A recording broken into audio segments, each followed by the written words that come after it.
বেগম খালেদা জিয়া এই দফা যখন মারাত্মক রকম অসুস্থ হয়ে হসপিটালে গেলেন, তখন একটা কথা বলছিলাম যে বেগম খালেদা জিয়ার এই যে অভিভাবকত্বের জায়গায় চলে যাওয়া এবং সেটা নিয়ে তার যে ভূমিকা হওয়া তো কথা ছিল, সেটা আমরা মিস করব।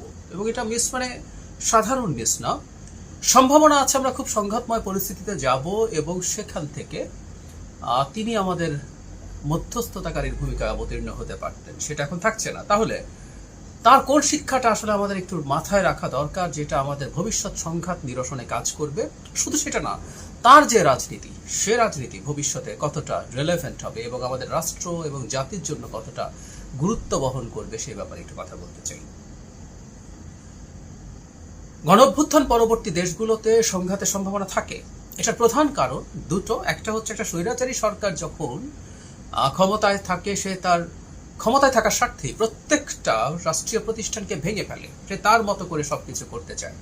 সেই রাষ্ট্রের বিচার বিভাগ, প্রশাসন, পুলিশ, অন্যান্য কমিশনগুলো, নির্বাচন কমিশন, মানবাধিকার কমিশন, দুর্নীতি দমন কমিশন, কিছুই আসলে তার মতো করে ফাংশনিং থাকে না। ফলে যখন ওই সরকারটা চলে যায়, সেই সরকারটা চলে যাবার পর এরা আসলে ঠিকঠাক মতো কোনো কিছু করতে পারে এবং প্রত্যেকেরই প্রচুর পাপ জমা থাকে। এটা একটা কারণ। দ্বিতীয় কারণ হচ্ছে স্বৈরাচারী ব্যবস্থার অধীনে থেকে থেকে আমরা গণতান্ত্রিকভাবে এনগেজ করার যে প্রসেস আছে, যে শিক্ষা আছে, সেটা আমাদের শেষ হয়ে যায়। মানে আমাদের দেশের মানুষজন বা রাজনৈতিক দলগুলো কখনোই যে খুব বেশি গণতান্ত্রিক ছিলেন সেটা দাবি করা যাবে না, কিন্তু শেখ হাসিনার গত 15 বছরের স্বৈর শাসনের সময় তার বল প্রয়োগজনিত কারণে আমাদের মধ্যেও অসহিষ্ণুতা তৈরি হয়েছে, আমাদের মধ্যেও খানিকটা স্বৈরাচারী মানসিকতা ঢুকে গেছে। এই প্রেক্ষাপটে নিজেদের মধ্যে আমরা যখন ইন্টারাক্ট করতে যাই, তখন ঝুঁকি তৈরি হয়। সেই ঝুঁকিটাই আমরা এখন দেখছি। আমি প্রায় বলতাম বেগম খালেদা জিয়া তাকে এমন একটা জায়গায় নিয়ে গিয়েছিলেন, সেখানে থেকে তিনি প্রতিটা রাজনৈতিক দল এবং অপর পাওয়ার সেন্টার্স, সেনাবাহিনী এই মুহূর্তে একটা পাওয়ার সেন্টার, ব্যবসায়ীদের যে প্রতিনিধি দল, বড় বড় ব্যবসায়ীরা যারা আছেন তারা পাওয়ার সেন্টার, এদের সাথে কোনো কনফ্লিক্টের জায়গায় তিনি নেগোসিয়েটর হতে পারতেন। রাজনৈতিক দলগুলোর মধ্যে যে সংঘাত হয়, তিনি জামাতকে যদি ডাকতেন, এনসিপিকে যদি ডাকতেন, তাদের সাথে তিনি কথা বলতে পারতেন। এবং তিনি তার জায়গা থেকে, তিনি বিএনপি চেয়ারপারসন হয়েও, যেহেতু ডিফ্যাক্টো চেয়ারপারসন, তার সন্তান বা সর্বোচ্চ নেতৃত্ব আছে, তাদেরকেও তিনি কোনো কিছু করার জন্য চাপ প্রয়োগ করতে পারতেন, তার সেই ক্ষমতা ছিল। এখন তিনি নেই, তাহলে কি হবে? আমাদের নির্বাচনটা সামনে আসছে, নির্বাচনটাকে সামনে রেখে আমি ধারণা করি যথেষ্ট সংঘাতময় পরিস্থিতি তৈরি হবে, চেষ্টা হবে। আর নির্বাচন যদি হয়েও যায়, এরপরও আসলে সংঘাত শেষ হয়ে যাওয়ার সম্ভাবনা আছে পুরোপুরি তা না।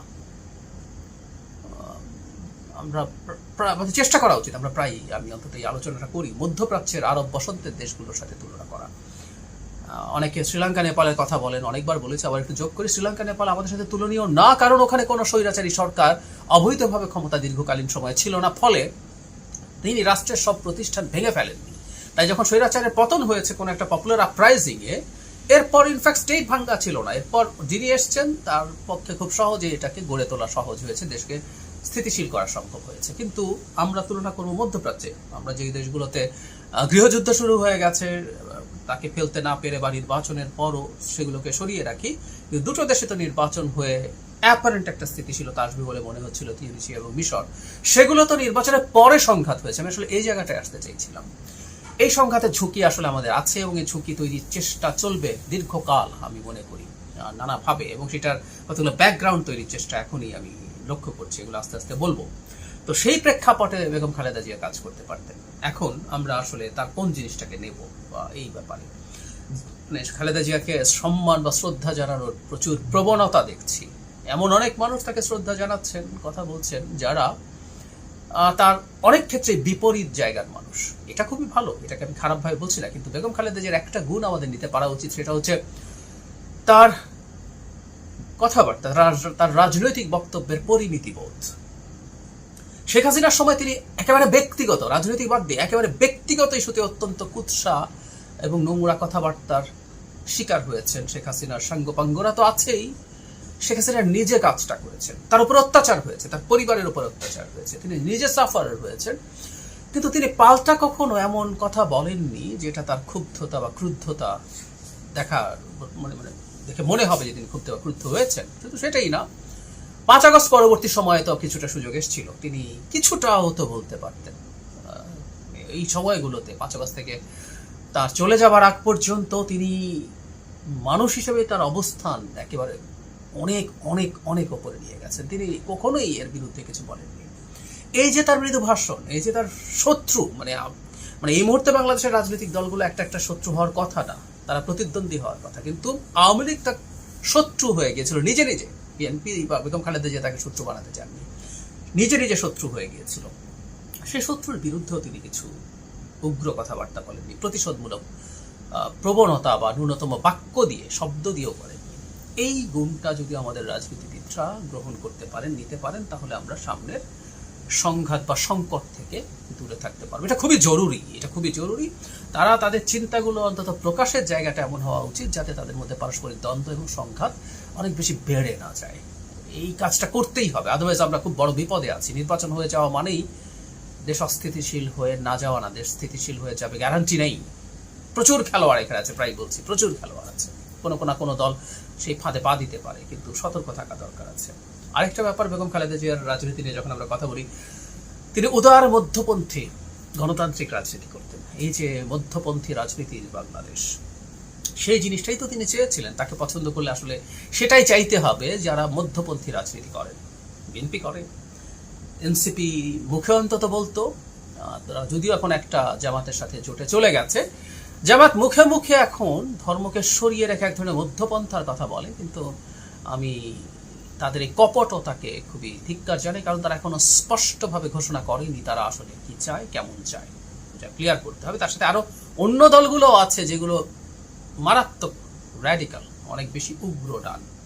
সো বেগম খালেদা জিয়ার রাজনীতি, তাকে যদি পছন্দ করি, বাংলাদেশের জন্য তার রাজনীতিটাকেই সঠিক বলে, মানে এখন সবাইকেই বিএনপি করতে হবে বা ওই রাজনীতি করতে হবে তা বলছি না, কিন্তু বাংলাদেশ যখন একটা পোলারাইজেশনের দিকে যাচ্ছে, যে বাংলাদেশের মধ্যপন্থার বিরুদ্ধে একটা ডান থেকে অতি ডান বা উগ্র ডানদের একটা জোটের মতো জায়গা তৈরি হয়েছে। এনসিপি এখানে আছে খানিকটা, কিন্তু দিনের শেষে এনসিপি এখানে খুবই মাইনর পার্টনার, সুতরাং এখানে এনসিপি তেমন কোনো ভূমিকা থাকবে আমরা এটা বলতে পারি না। সেই প্রেক্ষাপটে দাঁড়িয়ে বাংলাদেশে মধ্যপন্থার গুরুত্ব আমি মনে করি অনুধাবন করা দরকার, বিশেষ করে এমন একটা পৃথিবীতে আমরা এখন আছি যখন অনেক ক্ষেত্রেই উগ্র ডান পন্থার উত্থান হচ্ছে, এক এক জায়গায় এক এক ফর্মে, আইডেন্টিটি এক এক জায়গায় এক এক রকম, ওয়েস্টে রেস দিয়ে শ্বেতাঙ্গ সুপ্রিমেসি হচ্ছে, কোনো জায়গায় ধর্ম দিয়ে, ভারতে ধর্মভিত্তিক হিন্দুত্ববাদ, আমাদের এখানে ধর্মভিত্তিক ইসলামকে কেন্দ্র করে এই রকম ডানপন্থার উত্থান হচ্ছে, ডানপন্থার পপুলিস্টদের উত্থান হচ্ছে, এবং তার একেবারে বিল্ট ইন হচ্ছে তিনি উগ্র কথাবার্তা বলবেন, তিনি সংঘাত তৈরির চেষ্টা করবেন। মানে ডানপন্থার প্রধান কাজ হচ্ছে মানুষের মধ্যকার কতগুলো নেগেটিভ ইমোশনস আছে, এগুলো জন্মগতভাবে আমাদের আছে, আমাদের ক্রোধ থাকে, ক্ষোভ থাকে, আমাদের প্রতিশোধ পরায়ণতা থাকে, এই জিনিসগুলোকে উস্কে দেয়া। তার বক্তব্য এই কারণে অত্যন্ত ডিভাইসিভ হয়, তারা উগ্রভাবে মানুষের এগুলো উস্কে দেওয়ার চেষ্টা করতে থাকেন ক্রমাগত।